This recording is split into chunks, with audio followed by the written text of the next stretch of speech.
1 سال کی زکوٰۃ دی جائے، یہ مال زمار تھا۔ ناظرین، اب بات کرتے ہیں قرض کی زکوٰۃ کے حوالے سے۔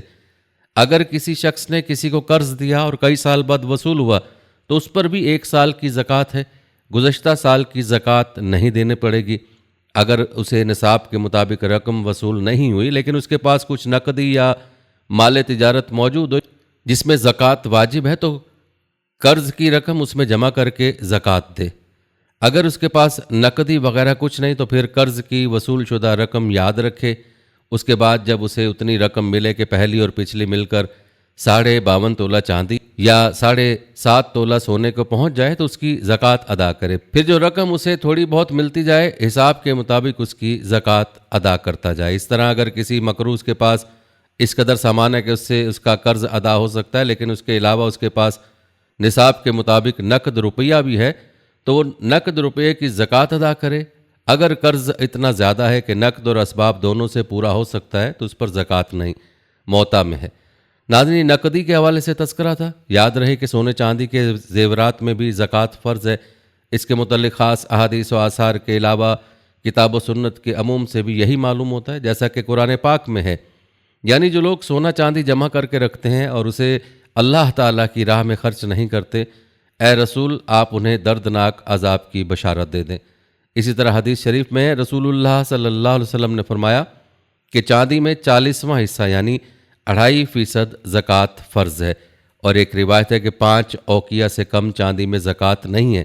جب 200 درہم ہو جائیں تو ان میں سے 5 درہم زکوٰۃ واجب ہے۔ بیان کی گئی احادیث سے معلوم ہوا کہ سونے چاندی میں زکوٰۃ ہے، اور سونے چاندی کے زیور بھی سونا چاندی ہیں، ان کو کسی نس اور اجماع نے زکوٰۃ سے مستثنیٰ نہیں کیا۔ ناظرین، یاد رہے کہ حضور صلی اللہ علیہ وآلہ وسلم نے زیورات سے زکوٰۃ نہ دینے پر بڑی وعید بیان فرمائی ہے۔ عبداللہ بن عمر رضی اللہ تعالیٰ عنہ کہتے ہیں کہ ایک دفعہ ایک عورت حضرت صلی اللہ علیہ وسلم کے پاس آئی جس کے ساتھ اس کی بیٹی تھی۔ اس کے ہاتھ میں سونے کے 2 موٹے موٹے کنگن تھے۔ آپ صلی اللہ علیہ وآلہ وسلم نے پوچھا اس کی زکوٰۃ بھی دیتی ہو؟ اس نے نفی میں جواب دیا۔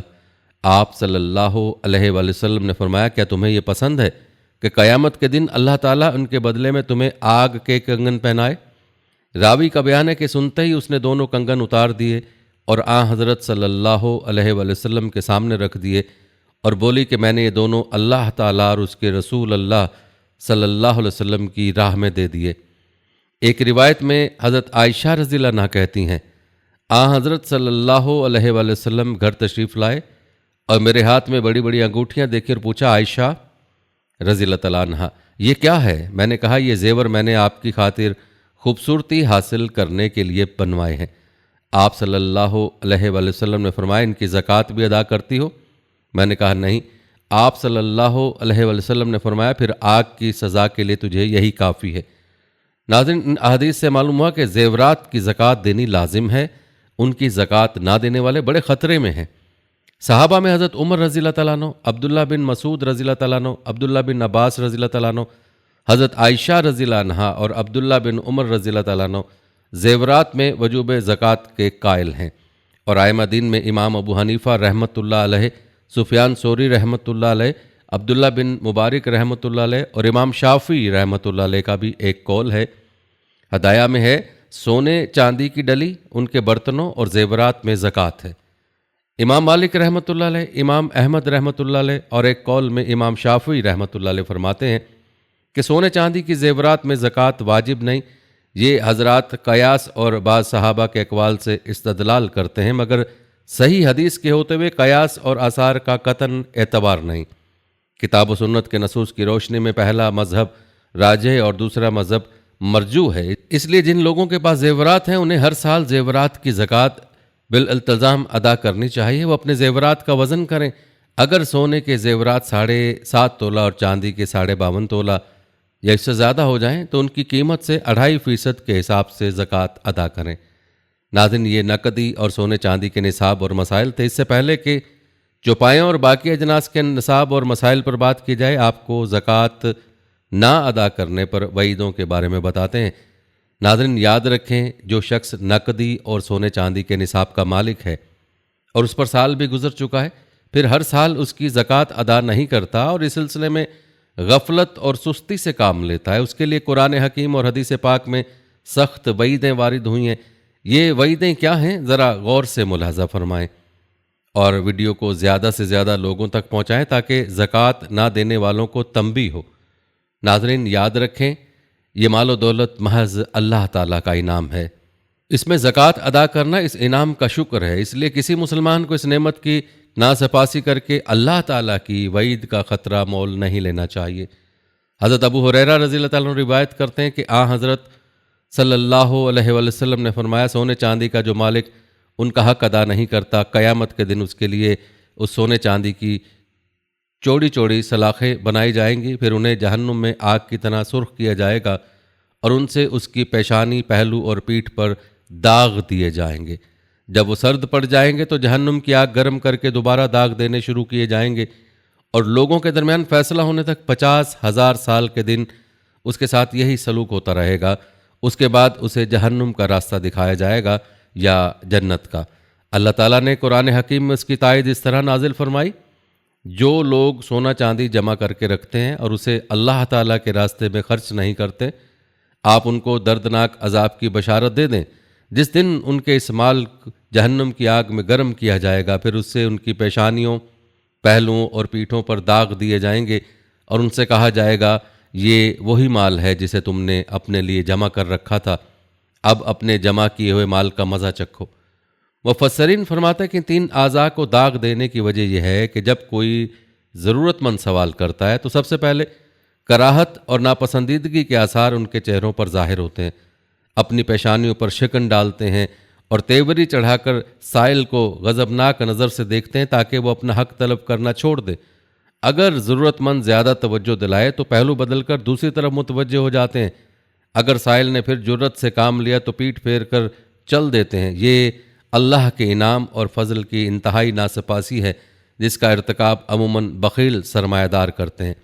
بخاری شریف میں ہے، جس شخص کو اللہ تعالیٰ نے مال یعنی سونا چاندی دیا ہو اور اس نے اس کی زکوٰۃ ادا نہ کی ہو تو قیامت کے دن اس کے مال کو ایک نہایت زہریلے سانپ کی شکل دی جائے گی اور توق کی طرح اس کے گلے میں ڈال دیا جائے گا۔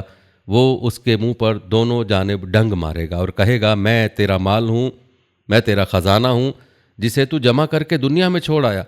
پھر حضرت صلی اللہ علیہ وسلم نے اس کی تصدیق کرنے والی قرآن پاک کی آیت پڑھی، جو لوگ اللہ تعالیٰ کے دیے ہوئے مال میں بخل سے کام لیتے ہیں وہ ہرگز نہ سمجھیں کہ یہ ان کے لیے بہتر ہے، بلکہ یہ ان کے حق میں بدتر ہے۔ جس مال کے ساتھ انہوں نے بخل کیا ہے، قیامت کے دن اسے سانپ بنا کر ہار کی طرح ان کے گلے میں ڈال دیا جائے گا۔ ایک روایت میں ہے، وہ سانپ سے ڈر کر بھاگے گا، سانپ اس کے پیچھے دوڑے گا، حتیٰ کہ وہ تھک ہار کر اپنا ہاتھ اس کے منہ میں ڈال دے گا اور وہ اسے اونٹ کی طرح چباتا ہوا نگل جائے گا۔ ناظرین، بیان کی گئی آیات و حدیث سے معلوم ہوا کہ زکوٰۃ نہ دینے والے بخیل کو قیامت کے دن قسم قسم کے عذاب میں مبتلا کیا جائے گا۔ کبھی اس کے سیم و زر کی چوڑی چوڑی سلاخیں بنائی جائیں گی، کبھی اس کو زہریلے سانپ کی شکل دی جائے گی اور اس کے گلے میں توق کی طرح ڈال دیا جائے گا، کبھی وہ اس کے آگے دوڑے گا اور سانپ اس کے پیچھے پیچھے، حتیٰ کہ بخیل تھک ہار کر اپنا ہاتھ اس کے منہ میں ڈال دے گا جسے وہ چبا کر نگل جائے گا۔ اللہ تعالیٰ سے دعا ہے کہ اللہ تعالیٰ ہمیں زکوٰۃ دینے کی توفیق عطا فرمائے اور ہماری بیان کیے گئے عذابوں سے حفاظت فرمائے، آمین۔ ناظرین، اب بات کرتے ہیں بہائم یعنی چوپایوں کی۔ ناظرین، یاد رہے کہ حضرت صلی اللہ علیہ وسلم نے حاجت مندوں کی ضرورتوں کو رفع کرنے اور اسلام کا معاشی نظام مضبوط بنانے کے لیے جہاں سونے چاندی کے مالکوں، زراعت پیشہ لوگوں اور تجارتی کاروبار کرنے والوں کے مال میں زکوٰۃ فرض کی ہے، وہاں مویشیوں کے ریوڑ پالنے والوں کو بھی فراموش نہیں کیا، ان کے مال میں زکوٰۃ فرض کی ہے، کیونکہ یہ ریوڑ ان لوگوں کی خوشحالی اور دولت مندی کا بہت بڑا ذریعہ ہے۔ یہ لوگ دودھ، گھی، اون، چمڑے اور فالتو جانور بیچ کر ہر سال لاکھوں روپے کماتے ہیں اور بڑی فارغ البالی کی زندگی بسر کرتے ہیں، لہٰذا دوسرے لوگوں کی طرح یہ بھی زکوٰۃ سے کسی صورت مستثنیٰ نہیں ہو سکتے۔ ناظرین، مویشیوں میں زکوٰۃ فرض ہونے کی شرطیں ملاحظہ فرمائیں۔ اہل علم بیان کرتے ہیں کہ ہر قسم کے مویشیوں میں زکوٰۃ فرض ہونے کی 2 شرطیں ہیں، یہ دونوں پائی جائیں تو زکوٰۃ فرض ہوگی ورنہ نہیں۔ پہلی شرط یہ ہے کہ نصاب کو پہنچنے کے بعد ان پر 1 سال گزر جائے، دوسری یہ کہ ان کی زندگی اور بقا کا انحصار سارا سال یا سال کا بیشتر حصہ وادیوں، جنگلوں اور پہاڑوں میں خود رو گھاس چرنے پر ہو۔ اگر کچھ دن یا نصف سال سے کم عرصے کے لیے گھر پر چارہ ڈالا جائے تو زکوٰۃ کی فرضیت میں کوئی فرق نہیں آئے گا۔ ہاں، اگر سال بھر یا سال کا بیشتر حصہ گھر پر چارہ ڈالا جائے یا مالک نے ان بیلوں یا اونٹوں کی صورت میں زرعی کاروبار یا بوجھ برداری کے لیے رکھا ہوا ہے تو ان میں زکوٰۃ فرض نہیں ہوگی۔ بعض ائمہ پورا سال جنگل میں چرنے کی شرط لگاتے ہیں، ان کے نزدیک اگر چند دن بھی اگر چارہ ڈالا گیا تو زکوٰۃ فرض نہیں ہوگی، مگر یہ مسلک صحیح نہیں ہے۔ اس سے زکوٰۃ سے گریز کرنے والے بڑی آسانی کے ساتھ ہیلہ سازی کریں گے اور اپنے جانوروں کو چند دن گھر میں چارہ ڈال کر زکوٰۃ کے بارے سبکدوش ہو جائیں گے۔ ناظرین، آپ کو بتاتے چلیں کہ جن بہائم یعنی چوپائے جانوروں کی زکوٰۃ حضرت صلی اللہ علیہ وسلم اور آپ کے خلفاء نے وصول کی ہے اور آج تک اس پر تمام مسلمانوں کا عمل ہے، 3 قسم کے: اونٹ، گائے، بکری۔ واضح ہے کہ زکوٰۃ میں بھینس، گائے کی اور بھیڑ، دمبا، بکری کی قسم شمار ہوتے ہیں، اس لیے ان کا نصاب اور زکوٰۃ وہی ہے جو گائے اور بکری کا ہے۔ آئیے آپ کو تینوں قسم کے جانوروں کی زکوٰۃ کی ترتیب اور نصاب بتا دیں۔ یہ نصاب ملاحظہ فرمائیے۔ اونٹ کی زکوٰۃ کا نصاب تعداد کے لحاظ سے کچھ یہ ہیں: 5 سے 9 تک 1 بکری، 10 سے 14 تک 2 بکری، 15 سے 19 تک 3 بکری اور 20 سے 24 تک 4 بکری، 25 سے 35 تک 1 بنت مخاص یعنی 1 سال کی اونٹنی، 34 سے 45 تک 1 بنت لیون یعنی 2 سال کی اونٹنی اور 46 سے 60 تک 1 حقہ یعنی 3 سال کی اونٹنی، 61 سے 75 تک 1 جزا یعنی 4 سال کی اونٹنی، 76 سے 90 تک 2 بنت لیون، 91 سے 120 تک 2 حقہ۔ اہل علم کہتے ہیں کہ بکری اگر بھیڑ یا دمبا کی قسم سے دی جائے تو جزا یعنی 1 سال کی کفایت کر سکتی ہے، اور اگر بکری کی قسم سے دی جائے تو مسنہ یعنی جس کے 2 دانت ٹوٹ کر آ چکے ہوں ضروری ہے، نیز مادہ لی جائے گی، نر قبول نہیں کیا جائے گا۔ ناظرین، 120 کے آگے ہر 10 کے بعد کل تعداد 40 اور 50 کے 2 حصوں پر تقسیم ہو جاتی ہے، جیسا کہ حضرت صلی اللہ علیہ وسلم نے فرمایا اگر اونٹ 120 سے بڑھ جائیں تو ہر 40 میں بنت لیون اور ہر 50 میں حقہ ہے۔ اس حدیث کے پیش نظر آئندہ بھی یہی حساب ہزاروں لاکھوں تک جاری رہے گا، کسی موقع پر بھی ابتدائی نصاب کی طرف رجوع نہیں کیا جائے گا، جیسا کہ بعض ائمہ کا مذہب ہے۔ مثلا 120 پر 110 اونٹ زیادہ ہوئے تو 120 ہو جائیں گے، یہ 2 دفعہ 20 اور 1 دفعہ 50 پر تقسیم ہو جاتے ہیں، اس لیے ان میں 2 بنت لبون اور 1 حقہ زکوٰۃ ہوگی، اور 140 2 دفعہ 50 اور 1 دفعہ 40 پر تقسیم ہو جاتے ہیں، اس لیے ان میں 2 حقے اور 1 بنت لبون دینا ہوگی، اور 150 3 دفعہ 50 پر تقسیم ہو جاتے ہیں، لہٰذا ان میں 3 حقے ہوں گے۔ ناظرین، یہاں پر ان مسائل کی تفصیل بیان نہیں کی جاتی، تفصیل کے لیے چاہیے کہ کسی مفتی سے رجوع کیا جائے۔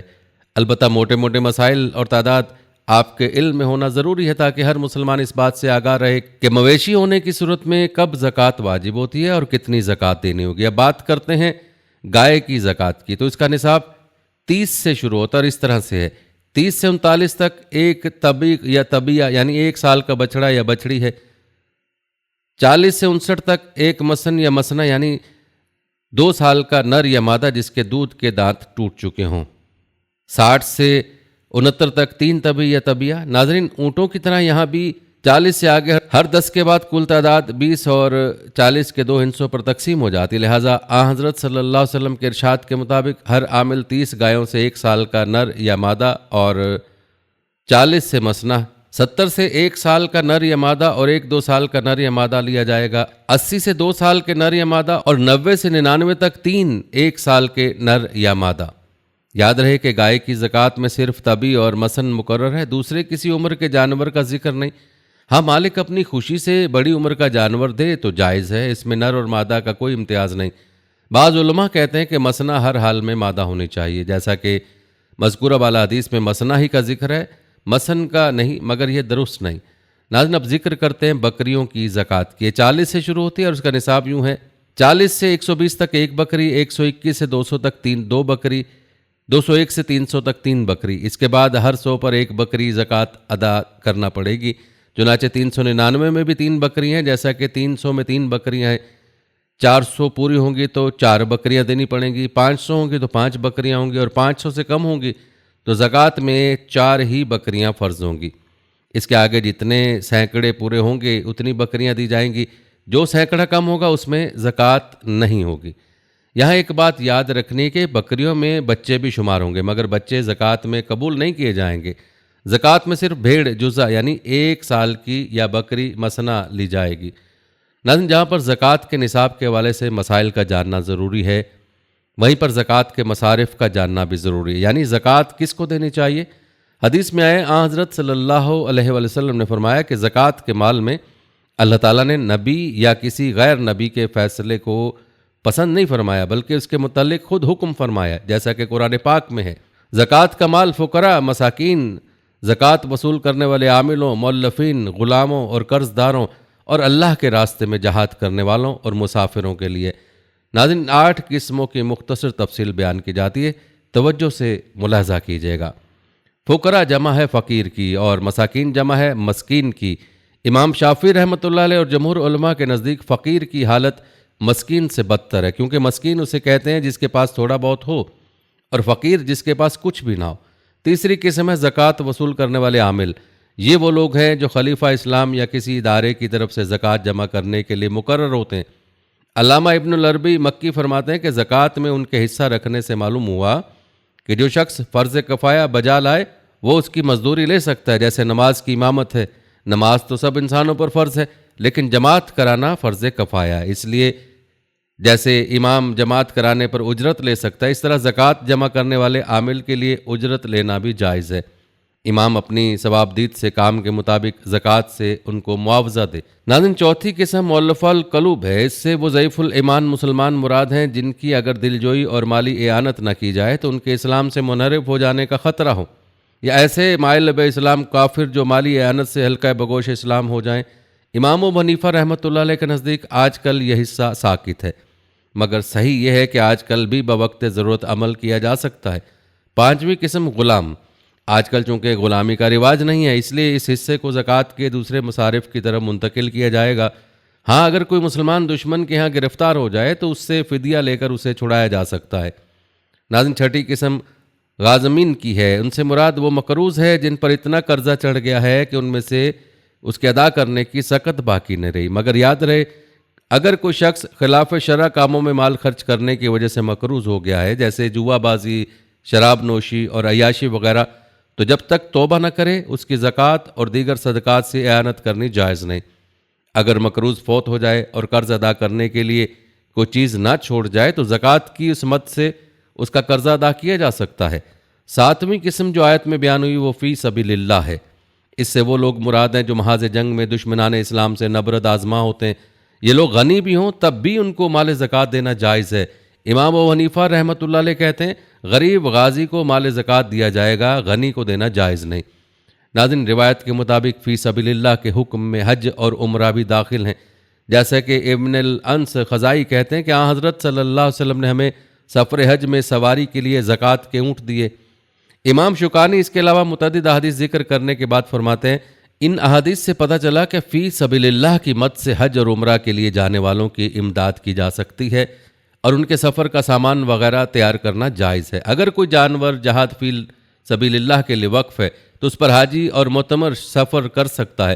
اس طرح مدارس دینیہ پر جہاں مفلوق الحال غریب طلباء تعلیم پاتے ہیں، زکوٰۃ کا مال صرف کرنا جائز ہے۔ ناظرین، آٹھویں قسم ابن سبیل ہے۔ اس سے وہ مسافر مراد ہے جو اگرچہ اپنے وطن میں امیر ہے مگر سفر میں اس کے پاس خرچ ختم ہو گیا ہے اور اس کے لیے گھر پہنچنا مشکل ہو گیا ہے۔ ایسے مسافر پر زکوٰۃ کا خرچ کرنا جائز ہے، اور جو دونوں جگہ محتاج ہیں وہ بطریق اولا مستحق ہیں۔ ناظرین، یہ تھے چند فضائل اور فوائد جو صدقات اور زکوٰۃ کے ہیں۔ اللہ تعالیٰ سے دعا ہے کہ اللہ تعالیٰ ہم فرضی اور نفلی صدقات کرنے کی توفیق عطا فرمائے اور ہمیں اپنے عذابات سے محفوظ رکھے۔ ناظرین، یاد رکھیں اگر زکوٰۃ کے نظام کو منظم کیا جائے تو اربوں روپیہ جو زکوٰۃ کی مد میں حکومت وصول کرتی ہے اسے صرف اس محکمے کے افسران اور زکوٰۃ چیئرمینوں کی عیاشیوں پر خرچ نہ کیا جائے بلکہ فوری طور پر کفالت عامہ کا اسلامی نظام نافذ کیا جائے تو آج جو حالات ہمارے ملک میں غریبوں اور فقیروں کے ہیں وہ نہ ہوں۔ حکومت کا فرض ہے کہ حکومت ہر فرد کی بنیادی ضروریات روٹی، لباس، رہائش، علاج اور تعلیم کی ضرورت پوری کرنے کی ذمہ داری اٹھائے اور زکوٰۃ میں ہونے والی لوٹ کھسوٹ کو ختم کرے۔ اس فنڈ سے رفاہی ادارے قائم کرے جن میں سر فہرست بیت المال کو منظم کرنا ہے۔ بھیک مانگنے کو حکماً بند کر دیا جائے۔ اوقاف سے حاصل ہونے والی کروڑوں روپے کی آمدنی اور زکوٰۃ کے نام پر جمع ہونے والی اربوں روپے کی دولت سے غربت کے خاتمے کی مفید و مستقل راہیں تلاش کرے۔ کمی وسائل کی نہیں بلکہ حسن تدبیر، خلوص اور ایمان و احساس کی کمی ہے۔ آمدنی کے ان ذرائع کو مزید ترقی دی جا سکتی ہے۔ جس بھوک و افلاس کو اس ملک کا مقدر بنا لیا گیا ہے، جس پسماندگی کو ہماری لازمی صفت بنا لیا گیا ہے، وہ بھوک و وہ افلاس اور پسماندگی ہرگز ہمارا مقدر نہیں، بلکہ ظالمانہ سرمایہ داری اور جاگیرداری کے شیطانی سامراجی نظام نے اپنی نحوست کا سیاہ داغ ہماری پیشانی پر چسپاں کر رکھا ہے۔ ہم اس ملک میں اسلامی نظام عشر و زکوٰۃ صحیح و مکمل طور پر نافذ کر کے سود، جوا، شراب اور بے حیائی و فحاشی و منشیات کے خاتمے سے حقیقی اسلامی انقلاب لا سکتے ہیں۔ ایک ایسا معاشرہ جس میں کوئی کسی کے آگے دست سوال دراز نہ کرے، ہر شخص کو عزت و وقار کی پرسکون زندگی میسر آئے، محبت و اخوت کی فراوانی ہو، نفرت و کدورت، بغض و حسد کا خاتمہ ہو، ہر شخص اپنے مفاد کی بجائے دوسروں کا بھلا چاہے، امن ہو، سکون ہو، محبت ہو۔ ناظرین، یہ تھی ہماری آج کی ویڈیو۔ کمنٹ سیکشن میں اپنی رائے کا اظہار ضرور کریں اور بتائیں کہ آپ اگلی ویڈیو کون سے اسلامک ٹاپک پر دیکھنا چاہتے ہیں۔ آپ کی قیمتی رائے ہمارے لیے بہت اہمیت رکھتی ہے، اور جانے سے پہلے ویڈیو کو شیئر ضرور کیجیے گا۔ اللہ تعالیٰ آپ کو اپنی حفظ و امان میں رکھے، آمین۔